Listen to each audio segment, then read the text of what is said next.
Hi guys, kamusta kayo? Try natin mag-record ngayon.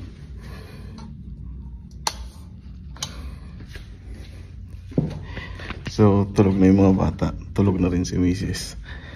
Try ko mag-record ngayon.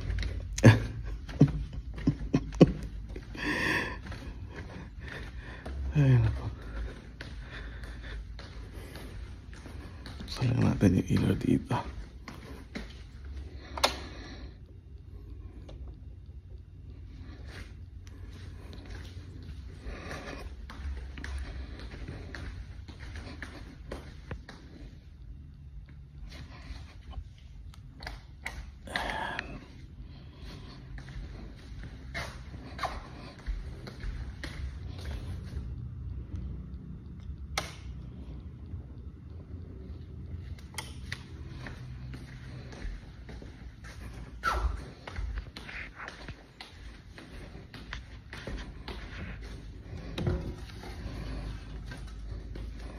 Mag-record tayo. Medyo matagal-tagal na ulit, no?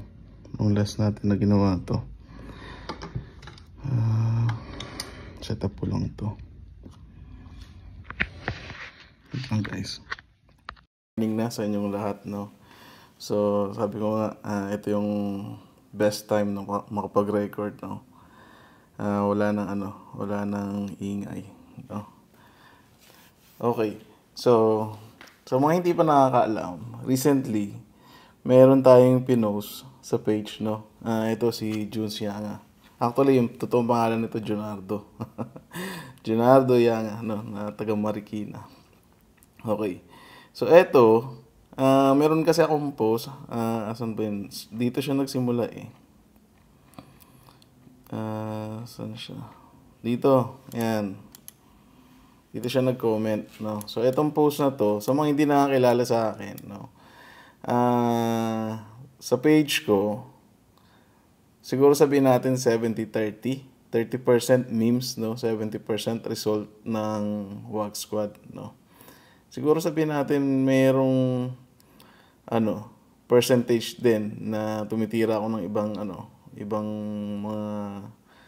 mga, coach, no? Okay. Pero itong image kasi na to, sa totoo lang, hindi ako may gawa nito.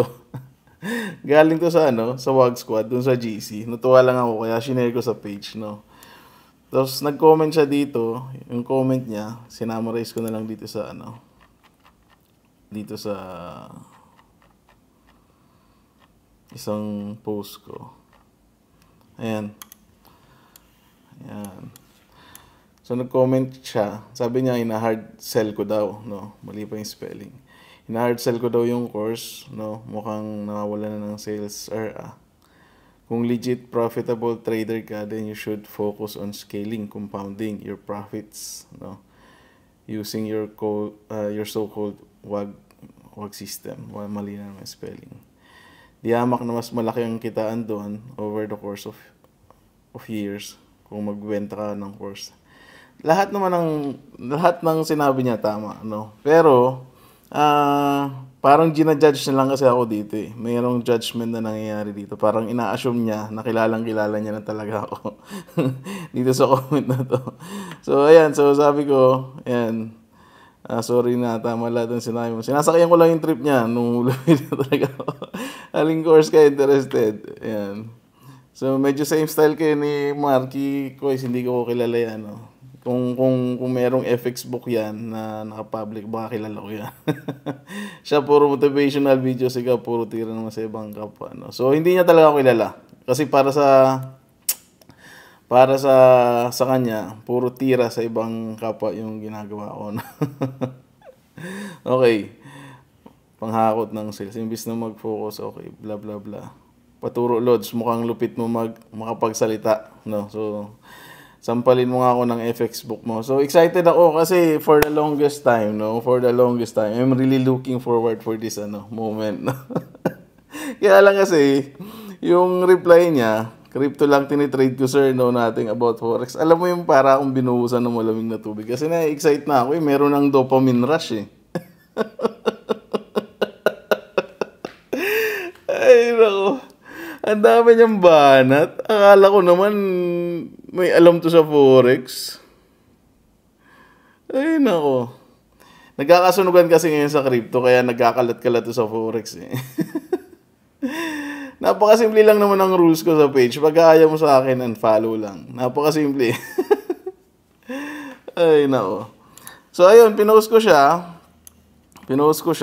Tapos, ano yung next post ko? Dito, nag-comment siya. Merong mga comments dyan. Tapos, merong isang nag-comment dyan. Ito si Rai. Yan. Yan. Tapos, dito siya nag-comment. Yan. Ito yung comment niya. So, live video showing port value ng crypto ko versus sa capital ng idol mo. So, ang hinahamon niya, yung si Rai. Hindi naman ako indirectly. Pero syempre, dahil ako yung nakasalang dito, capital ng idol mo, hindi parang kasama na rin ako doon. So, normal lang yung response ko, no? So, pag mas mataas account value niya, support ko, then bigyan kita ng 5k peso. So, sabi niya, pagka panalo daw ako, bibigyan niya ng 5k pesos si Rai. Yun ang pagkakaintindi ko dito, i-correct niyo ako, mali ako. Para may pangkapi ka naman, sir. So, yun yung response niya, no? So, medyo tuwan-tuwa siya sa attention na nakukuha niya. Nako, Junardo. Ay, nako. Ayan. Anong sumunod dito? So, sinakyan ko yung trip niya dito eh. So, kinonta ko yung attorney ko. Sabi ko, Paps, pagawa ko ng padrop ako ng contract, no? Pakita ng port, traders versus traders. Winners takes all. Okay? So, ang ibig kong sabihin dito, it's a friendly challenge, no? Pakita ng port. Kasi siya yung nagamon, hindi naman ako. Sinakyan ko lang yung trip niya. Pero, ang kondisyon ko dito, winners takes all. Okay? Winners takes all. Ibig sabihin, kung ano yung port niya, pag panalo ako, kukuhanin ko yung port niya. Kung ano yung port ko na pinakita, tas siya yung nanalo, sa kanya na yung port ko. Ganun kasimple lang yun. Winners takes all. Okay? Hindi yan yung dahil sa 5k pagka hindi yan dito. Hindi ako nagugutom diyan sa 5k pesos na yan.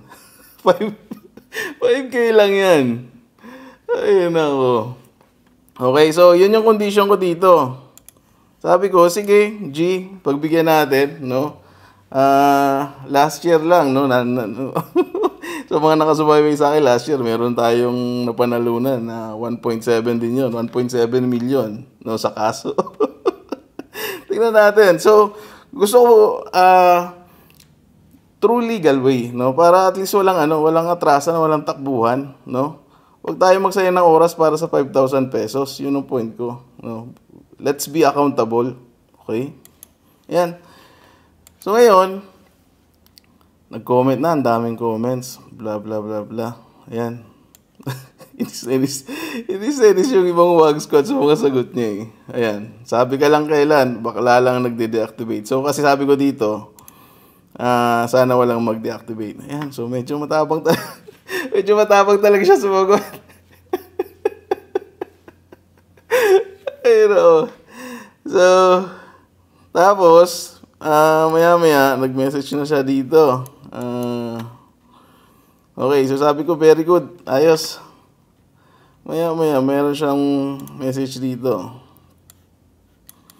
Ayan, FYI, I'm not hating you, Baka sabihin mo, hater ako. Bakit kumakambyo ka na ngayon? Okay, LOL, my comment is just a statement or you can just say an opinion coming from someone who has been trading for 5 years. Na walang biniling course, mentor, or self-taught lahat. Not also saying my path is the correct way. Ang dami ng shifting na nangyayari. Ang dami ng shifting na nangyayari sa sinabi niya dito. Okay? Ba't kailangan magpaliwanag? Hindi mo kailangan magpaliwanag sa akin. Ikaw yung nag-aamon eh. Napakasimple lang naman. Kunti nga lang yung sinasabi ko dyan eh. Okay? So, ang daming comment ng ibang mga wag squad. So, ayan. Sinakayan ko ulit yung trip niya. Sabi ko, don't worry. Hindi rin kita hate, no? Tinawag ko pang best friend. Ikaw kasi yung unang naghamon. So, I think normal lang din yung response ko. Okay. So, yan. Yan yung ano. And then, tinatry ko sana siyang i-PM. Okay. Para ma-deal namin, no, yung draft ng contract, kung ano yung condition na gusto niya. Okay. Yan. So, sabi ko dito, tinatry kita i-PM pero somehow walang option para ma-PM ka. So, sabi ko i-PM mo ako para makapag-usap tayo sa private message. Okay. Moving forward, ayun na, nag-PM na siya. Yan.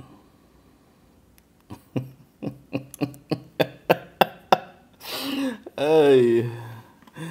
Okay, so test. Hi, Paps. Yo, sir. So, full name and birthday, Paps. No, para lang magawa ng official na na draft yung contract. Okay. For what? If wala ka tiwala dun sa 5K, I can just send it to your Gcash. So, dito ako medyo nawala. Dito ako medyo nawala. Nung sinabi niya to. So, sabi ko, hindi 5K, Paps. Winners takes all tayo. So, I'm not willing to disclose my personal info. So, sorry. Okay. With all due respect, sir. Okay. I'm not here para manira or whatever. Ay, nako. Sana naisip mo yan. Nung una ka nag-comment, no? Banat ka ng banat eh. Anyway. So, sabi ko, in-explain ko sa kanya, Paps, masyadong maliit yung 5K. Sayang oras, Paps. Okay? Gusto ko winners takes all tayo. Pili ka ng categories, palakihan ng port, palakihan ng profits. Kasi magkaiba kami. Forex ako, crypto siya. So, walang common ground, walang FX book, no? So, hindi ko naman siya pwedeng hamunin na, pakitaan tayo ng FX book, wala namang FX book sa crypto. So, siya naman yung nag-open dito sa post niya na pakitaan ng port. Siya yung nagsabi dito, yung comment niya. So, ngayon, binibigyan ko siya ng chance, okay? Binibigyan ko siya ng chance dito. 2 options. Anong gusto mo? Palakihan ng port or palakihan ng profits? Kasi kung palakihan ng port, pwedeng lugi siya. Kung matagal na akong trader, pwedeng malugi siya. Okay? Kung yun yung pipiliin niya. Or, pwedeng lugi rin ako. Kasi baka mamaya nakachamba siya sa crypto, meron siyang nasakyan na shitcoin. Di ba? Mas malaki yung kinita niya. Pangalawa, B, palakihan ng profits. Kasi dito mo makikita yung totoong skill set. Palakihan ng profits. Okay? Yan. So, sabi ko, sige, thank you for your honesty. And also, I understand your side to prove me and your haters wrong. Hence why we are here. Sorry na provoke kita. Haha, let's make it katuwaan. Let's do NDA then. Set tayo date. Ayoko publicly. Marami makakalam ng port ko. Hindi pwedeng hindi kasi public tayo nagsimula eh. Sa public tayo nagsimula. Hindi pwedeng itatago mo sa public yun. Ang dami na excite eh. Di ba? Ikaw yung pumanat sa public eh. Nagigets mo? Tapos dito, and I also understand your side to prove me and your haters wrong. Sa totoo lang, kung hindi mo ba ako kilala, wala akong kailangang patunayan sa'yo. Number 1 yan, no? Wala akong kailangan, hindi ako yung taong parang pakiramdam na obligado na lagi may patutunayan. Sa totoo lang, dyan sa page ko na yan, sobrang rare na nagpapakita ako ng sarili kong portfolio. Sobrang rare niyan. Sa mga followers ko, alam nila yan. Madalas na pinupost ko dyan, result lang ng WAG Squad. Kung sarili kong portfolio, siguro sa 1:100, 2-3 beses lang ako nagpakita dyan. Yung sa YouTube na pinakita ko, binura ko pa yun. Di ba? So, ayan, sarap ng sagot niya. Kahit ano diyan, ikaw na pumili kung anong gusto mo. Okay. So, send mo lang Gcash. Pa-advance ko na yung 5K para kasado na. So, dito ako naguguluhan talaga eh. Parang feeling niya, gutom na gutom ako sa 5K. Ay, wait lang. I-login lang natin to. Sige, login natin.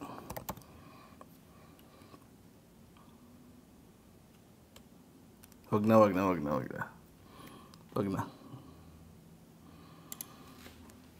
Hindi na kailangan. Okay. So, sabi ko, Paps, hindi yan. Ayoko nga 5K, gusto ko winners takes all. How? Sabi niya, how? Hindi niya maintindihan, no? So, ang greedy mo, sabi niya, ang greedy mo naman. Hindi yan greedy, Paps. No, ang tawag dyan is being accountable. Kung ano yung kaya mo sabihin, panindigan mo. Yun ang tawag dyan. No? Hindi yan greedy. Ang tawag dyan, having balls, Paps. Trader ka nga, okay. Sabi ko, in-explain ko, Paps, kung anong port papakita mo sa akin, mo versus sa akin, if panalo ka, take mo yung port ko. If panalo ako, take ko yung port mo. Pero we will do it in legal way. Napakasimple ng rules. No? Hindi ako mag-effort ng ganito para sa 5K, Paps. Una-una, number one, wala akong mapapala sa'yo. Wala ka namang malaking followers na pwede kong ma-attack. Di ba? Wala, pwede lang kitang i-block sa page, automatic. Di na ito pwedeng pag-aksayahan. So, hindi mo pwedeng sabihin ang habol ko is traffic, no? Wala akong makukuha ang traffic sa'yo. Wala akong makukuha ang traffic sa'yo. Kung traffic lang, isipin mo 2015 ako nagsimula or 2016 dito sa page na to. Ang liit lang ng followers ko. Di ba? Gusto ko lang maintindihan mo na kung traffic lang, hindi ko siya priority. Mas preferred ko yung kunti lang, at least organic, no? Organic, at least alam ko na legit talaga na followers. Okay? Ay, nako. So, ayan na. Nagpas na siya. Sheesh. Ay.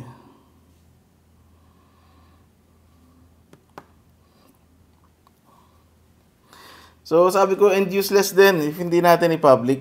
No? Kasi gusto niya itago lang. Useless, Pops, kasi naghamon ka sa public eh. Ang daming taong nag-aabang dyan.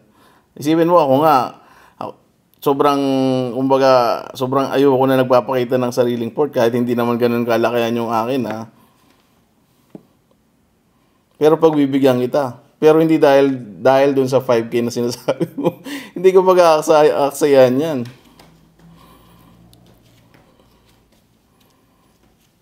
Ay, nako.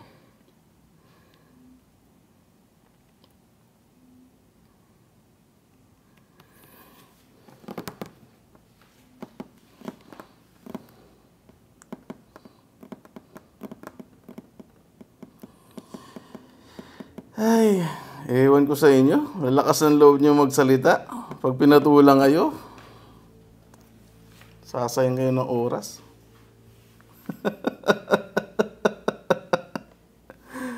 Ay.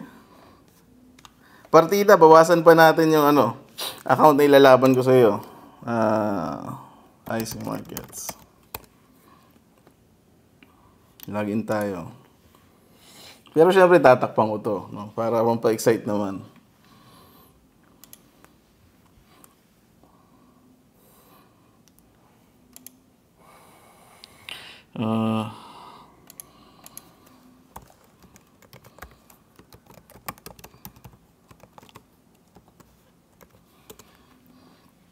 Try natin bawasan, okay? Kasi plano ko, para at least hindi rin naman masayang yung puyat ko ngayon. At least makapag-withdraw na lang din, no? Ayan, mag-withdraw tayo.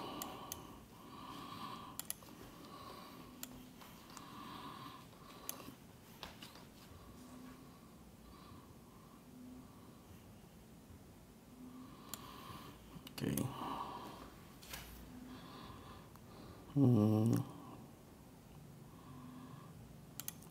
Takpan lang natin yung mga detalye. So, try natin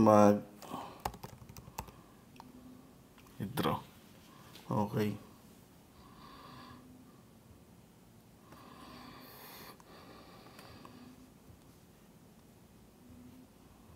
Okay, submit.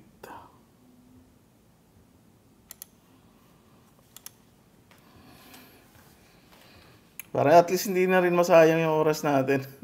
Binigyan na kita ng oras, at least meron naman akong magawang makabuluhan ngayong araw na to. Ayan. Okay. So, process na ba? Ayan, so confirmation pending tayo. Okay.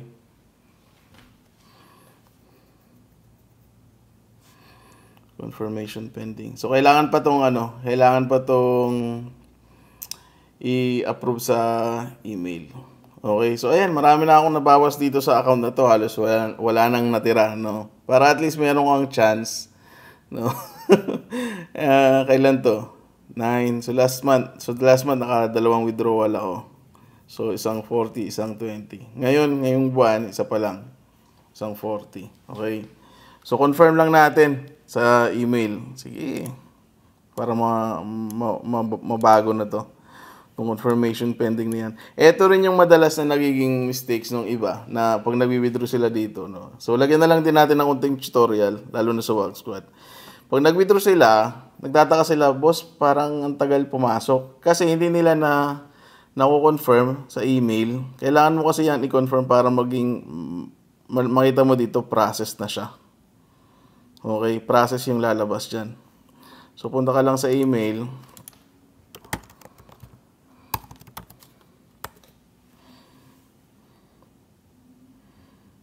Ayan.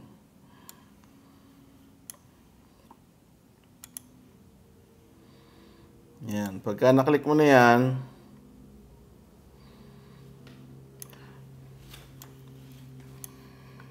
kailangan mo siyang i-confirm. Asan yung confirm?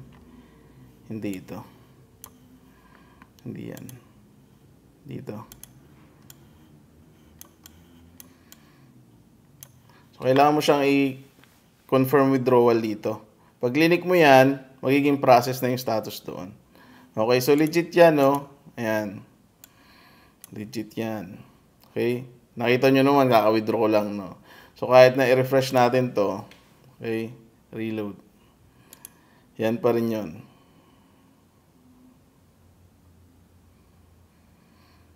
Ayan.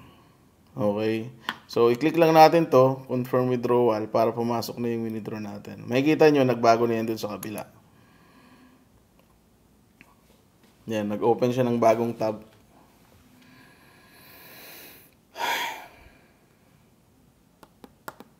Ay, nako. So, punta lang tayo sa baba para makita natin yung status. Ayan, so processing na siya. Processing na siya. Okay.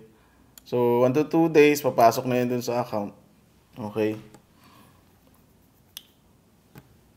So, medyo, medyo hindi lang siya instant. 1 to 2 days pa yan bago pumasok. Pero okay lang, at least tried and tested na pumapasok talaga. So ayan, binawasan ko pa yung account, Paps, para manalo ka na talaga. No? Basta, huwag mo na ipilit yung 5K. Sa'yo na lang yung 5K. Bigyan pa kita na ng 5K. Another 5K. Or basta, ang kondisyon ko, winners takes all. Sasayang tayo ng oras para sa 5K. Pambira ka. Ay. Okay, yun lang. Yun lang siguro. Alright guys. Yan lang. Wala na akong masabi. No, sana lang. At tiningnan ko yung yung profile nito. Kasi, tinitingnan ko kung ano ba to, galing ba to sa forex or sa crypto. Sinabi naman niya na galing siya sa crypto. So hindi ko na siya hindi ko na siya trinit na forex trader. So kung crypto siya, ibig sabihin zero knowledge talaga siya sa forex. So understandable. Wala, newbie. Okay. Alright, yun lang siguro. Yun lang guys. No? Bye, God bless.